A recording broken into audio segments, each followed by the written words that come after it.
Hello, today we have this fairly simple problem. Next video is likely going to be the next chapter of the textbook. So we have a Cauchy sequence Pn, the metric space X, and some subsequence of it converges. We have to prove that the full sequence also converges. So first of all, I have to show that this subsequence would also be a Cauchy sequence. So how do I do that? Well, if we were to look into this sequence, we can describe it as terms of two sequences, you could say. First sequence, let's define it with the letter. Actually, no, G is annoying to write. Let it be E. I, yeah? Here it's Ni, but N is already kind of occupied by P, and I don't want to interfere with that. Obviously, Ni and just N are different notations, but it will be simpler to write for me. So I is a sequence of indexes of the first one that is monotonically increasing, and from it we construct the sequence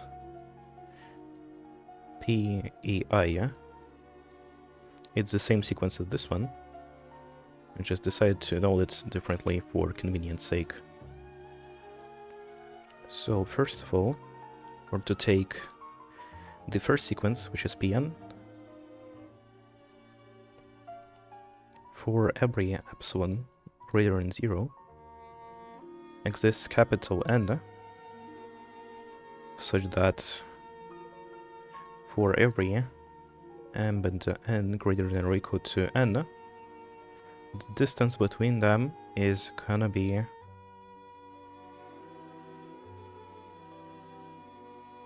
distance between Pm and Pn is gonna be less than epsilon. Now another thing we know, we're to look into the sequence PEI, then for every epsilon greater than 0 exists n capital, such that for every I greater than or equal to n capital, distance between P, E, I, and just P is going to be less than epsilon. Now let's show how that will be useful. First of all, it's really easy to show that the subsequence is also going to be a Cauchy sequence. I'm not sure if that will be even a requirement here.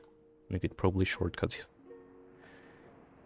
So let's work on this statement. For every epsilon greater than 0 exists n capital.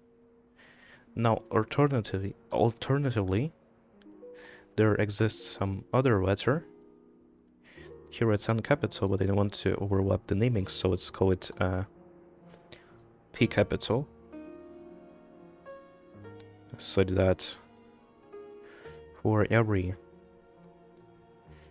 I greater than or equal to P capital,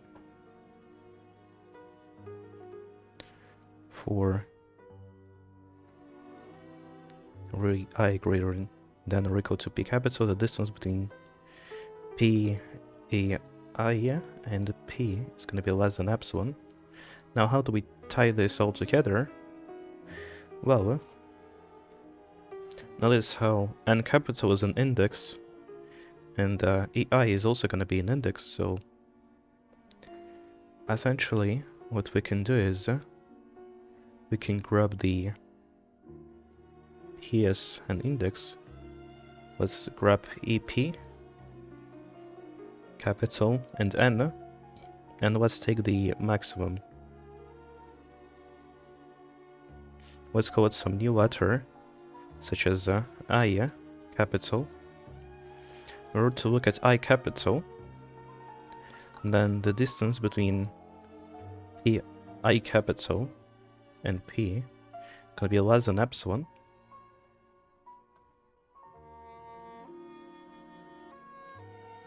And would you look at that? Another thing we can say is that dpi capital and some p n were n greater than or equal to I capital, the distance is also going to be less than epsilon.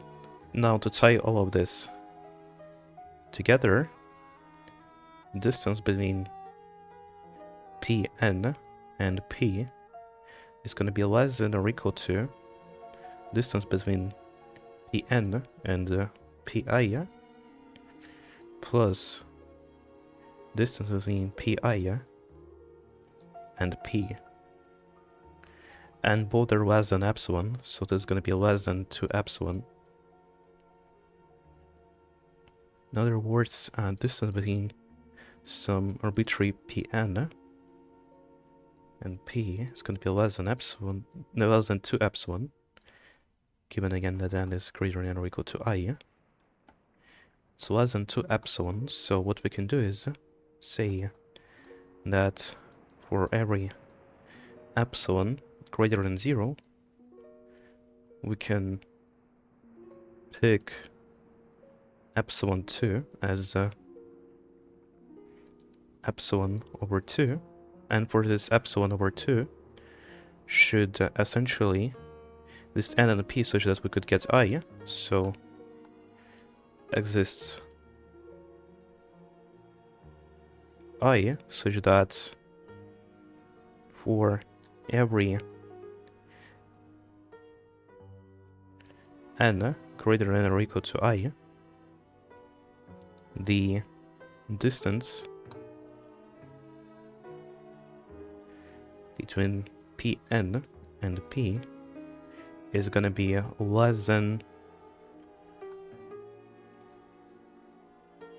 2 times epsilon 2, which is equal to just epsilon, which is essentially just the definition of a limit, you could say. Epsilon greater than 0 exists, let's rewrite this as n such that for every n tiny greater than or equal to n capital, distance between Pn and P is going to be less than epsilon. These two are equivalent, but the bottom one looks better. So essentially I have shown that the sequence is indeed going to converge to P. That's it for today, yeah? Nothing complicated. Yeah, tomorrow I will likely move on to the next chapter of Rudin's textbook, because as I said, I want to finish it ASAP to start functional analysis. Alright, bye.